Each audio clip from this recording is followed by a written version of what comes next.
Good morning, Professor Infante. Thank you very much for accepting this interview because the topics you deal with in your books are very interesting to me. So thank you again. Before starting with the first question, I make this premise. As a child, I had 3 certainties. The first one, that man evolved from a monkey. The second one is that the earth revolves around the sun. And the third was that the state prints the banknotes and coins and the quantity of money issued. We were told this since we were children and must be covered by real gold, that is from the gold reserve. However, since I grew up, I have profoundly changed the first and third conditions. With respect to the second condition, that the earth revolves around the sun, I am here to learn what conclusions you have arrived at.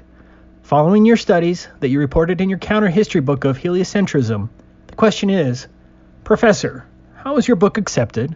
And above all, what prompted you to deal with such a particular topic? Where did you start and why? Well, first of all, thank you for having an interest in my books, even though I do not have a notable following. I've been dealing with this topic since 1996, when I first suspected that there was something strange in the birth of modern science. I came into contact with Studi Cattolici, the magazine for Catholic studies, and exchanged letters with the editor and the director, which he published one or more than one. A decade later, I released my first book, The Esoteric Roots of Modern Science. It was an idea that wasn't born overnight. It was a long process. It required a process of maturation and then some small confirmation. It must also be considered that at that time there was still no internet. I did not have any available text and I had to research for information to research and develop this topic. Subsequently, I had the opportunity to get in touch with some philosophers of Naples and Salerno, Marcello Caleo and Michele Malatesta. They instructed and guided me a little on the philosophy of science and on the critique of science based on the original text of the authors. Not only on what was said about the authors, but by reading the original texts. Marcello and Michele instructed and guided me in understanding the difference between the expressed text and the hidden meaning. As I became more acquainted with these famous authors like Galileo, I discovered that their written content did not correspond to the hidden meaning that provided the internal logic. So there seemed to be some kind of Sibylline language throughout this text, in which initiates could convey their hidden messages. Could you give us an example of a difference? The difference between the expressed text and the hidden meaning. Differences? Yes, there are many. Practically, the Pythagorean method. I knew the Pythagoreans, so Bayer say, they showed how this was done in school. It is not so much to refer the ancient Pythagoreanism of Greece, then transferred to Croton with Pythagoras, as for the Pythagorean mentality. The classic example of application of the Pythagorean method is to put the model before reality. That is to believe not so much in what one sees, but in what one thinks.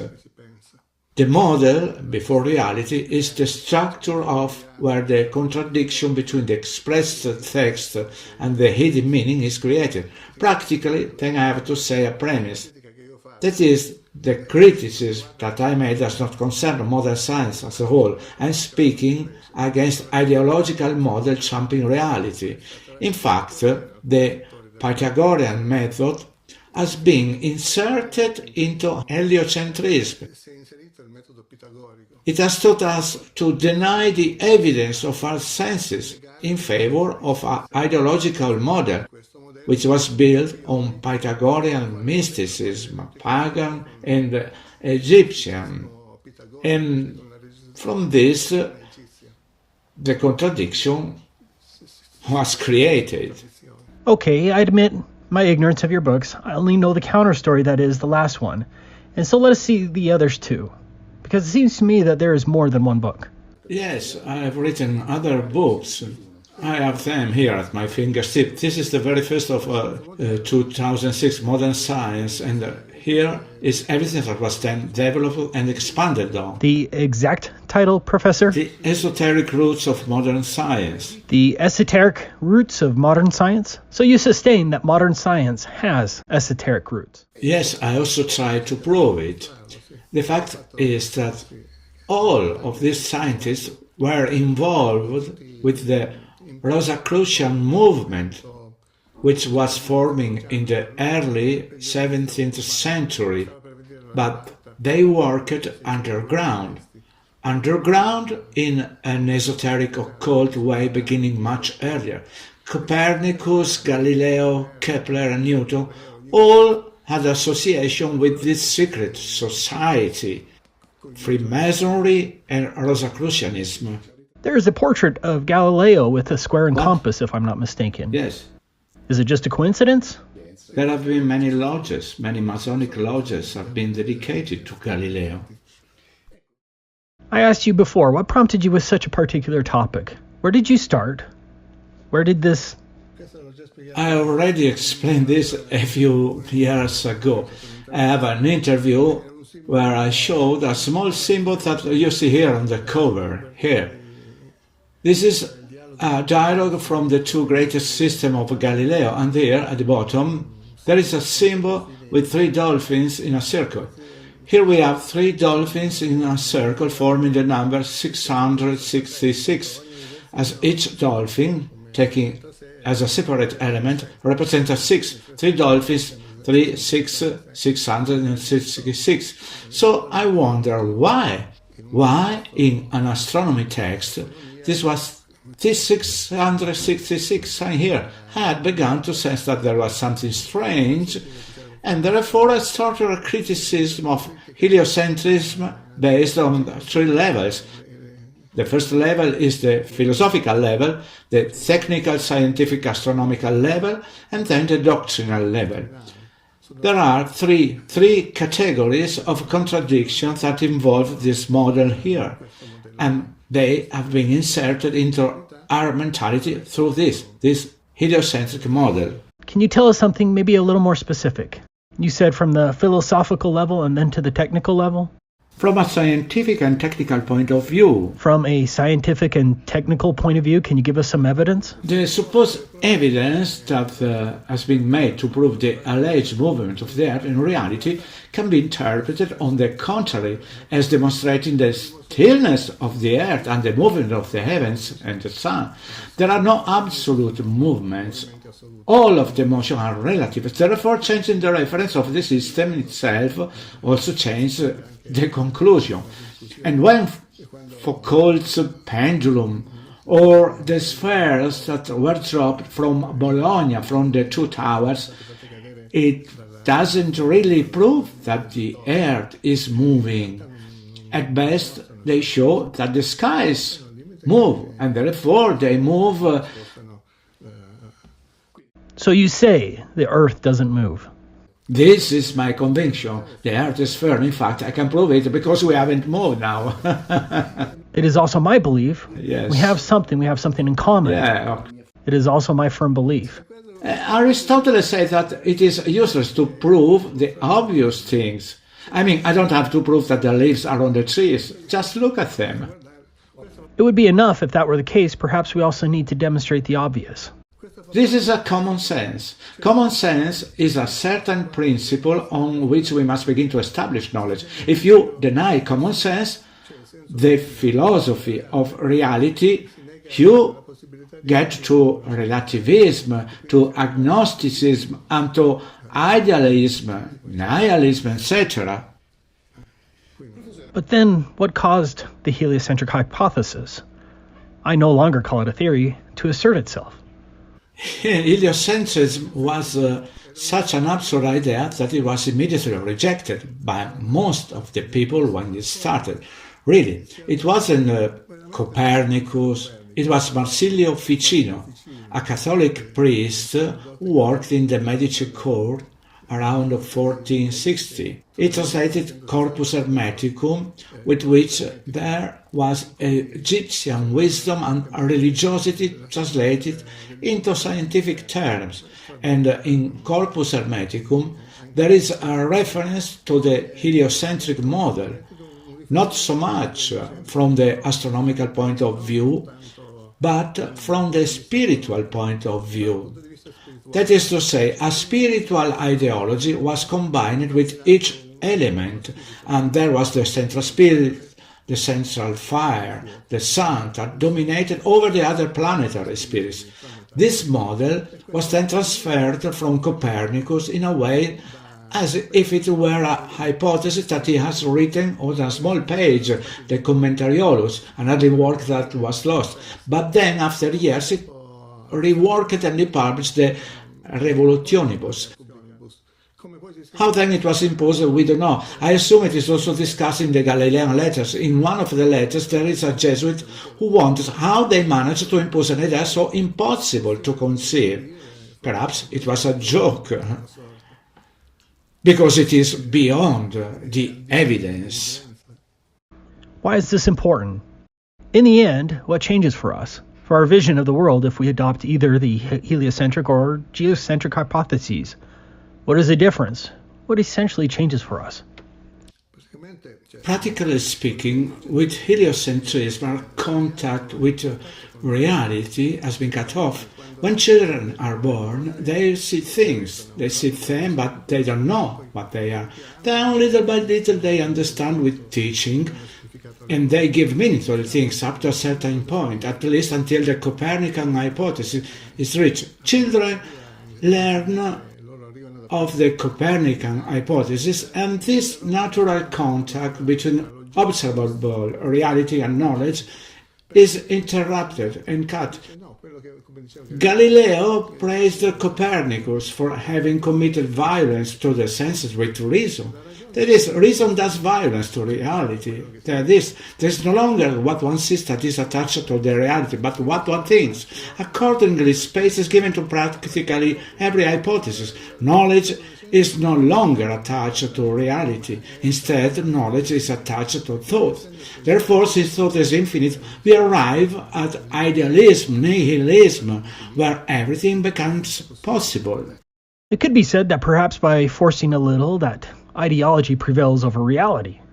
Yes, this is what I'm saying. Yes, of course, it has imposed itself with the heliocentric model. In the theories of science, they are all excellent. Thermodynamics, thermology, electrotechnical, electronics, electromagnetism. In contrast, this heliocentric model is not science. In fact, in the pure science, knowledge is absolute and perfect. Instead, in this theory, we have the introduction of the Pythagorean mentality, where an abstract mathematical model prevails over reality. I take liberty of saying that maybe something is wrong with what I've also found through Alberto Magno's books concerning medicine. I think that even in medicine, ideology has somewhat replaced science. But I don't think that is appropriate to address this in a short interview, and we do not want to do something extremely long, Professor. In your opinion, what role should science have in society? What should science really strive for? Science is the good of humanity and the common good. In fact, this is the case in most sectors: medicine, science, physics, chemistry. Everything is aimed at the good of humanity. In fact, however, sometimes science is manipulated by those who have power, by those who have interests. So yes, like wealth. Wealth is in itself is good, but if one uses wealth badly, well, it does not value what he has. Science should be detached as much as possible from power and economic interests. But this, who knows? As a result of your books, have you received any invitations to lecture at a university? At the university, no, because I am rejected. These are pure heresies. What I'm saying is something that is valid for me and for you, perhaps. I don't know why, but academia rejects these arguments. Even when I was collaborating with the university, I did not present these things that I began to harbor inside me. To understand and develop them, I detach myself and I have a continuum on my own way. At the university, you cannot give a lesson against heliocentrism because it would be like going into church and speaking against the Pope, more or less. Shouldn't science be open to the contribution of anyone who perhaps brings some proven, established theory? It should. Why isn't it so, Professor? Because there are dogmas. Science has now become the official religion. We can doubt about God, but we cannot doubt what Galileo said, what Newton said. As if before Galileo and Newton, science did not exist. Angular moments, moments of inertia existed before. Let's consider that the Romans built the bridges, the Colosseum, that is, the Pantheon in Rome, just to give an example. Many medieval buildings, they build the Gothic style, which requires precise balances and calculation. Using what? Using the same concept that Newton later formalized. However, these elements of statics and dynamics were already known before, only they were interpreted differently. What in particular is worth knowing about your books? That is, what is the thing that you think is most important to know through reading your books? To start thinking for yourself, with your head, not regarding what others say, not trusting so much of Galileo, Newton, or Einstein, but starting to think if what one is studying corresponds to reality. It is not that these great scientists have done everything wrong, but in some fields, in some sectors of their studies, their way of thinking, we find their personality also was being introduced in over reality. It is no longer pure science, but is exploitative or ideology science. They criticized the Christian philosophers because they had a Christian worldview. In contrast, they were Pythagorean, and they had a Pythagorean ideological worldview. They practically used the same methods. So, the influence of Pythagoras was remarkable. It was remarkable, and still is remarkable. Here, when we wrote to agree on this interview, day, hour, and so on, you told me that you were also working on something else. You want to talk about it, Professor? Yes, it concerns the latest publication. The subject, I think I said finished because I no longer have to tell you anything. I said everything. I squeezed the lemon to the last drop. And what is the latest publication? Can you show it to us? The last one is the counter story of heliocentrism. What must come out would be the stone, the final seal. Perhaps I want to give it the title of the heliocentric crusade against common sense, in which I practically make the synthesis, the sum of everything I have studied in recent years with reference to such scientists, Copernicus, Kepler, Galileo, up to Einstein, to show just how the Pythagorean mentality of these great characters has greatly influenced their theories. I also went to find the contacts that these people, these scientists, had with the esoteric dimension, with initiatory esoteric circles. Have you had the opportunity to deepen or critically analyze the theory? I still call it Newton's theory of gravity. What do you think about it? It has long since faded. Newton's theory of gravity has already faded with Einstein. The force of gravity does not exist. That is, the deformation of the fields is demonstrated in the gravitational field. Einstein demonstrated it. Then that of Newton is taken from Pythagoras, because Pythagoras, studying the harmonies, the properties of the string, he had sensed this relationship between planets and bodies of attraction, and Newton himself acknowledges having drawn from Pythagoras, from the writings of Pythagoras, of the Pythagoreans, this theory of gravitation. I think I have found something about gravity, that is, the non-existence of gravity, as Newton tells us, always in a science book by Alberto Magno around 1200. So let's imagine a little bit. He has not refuted it. That is, Alberto Magno actually explains what it is. That it is not a force of gravity, as Newton told us, in which he very candidly stated that he could not explain the reason for this gravity. Professor, your books, where can one find them? Now they are almost all sold out. They can be found on the internet, I think, from the publishing house or from me. I also sent someone at my expense because in general I have always lost money. Why? Because I think it's worth losing out, because the more someone loses, the more he believes in what he wrote.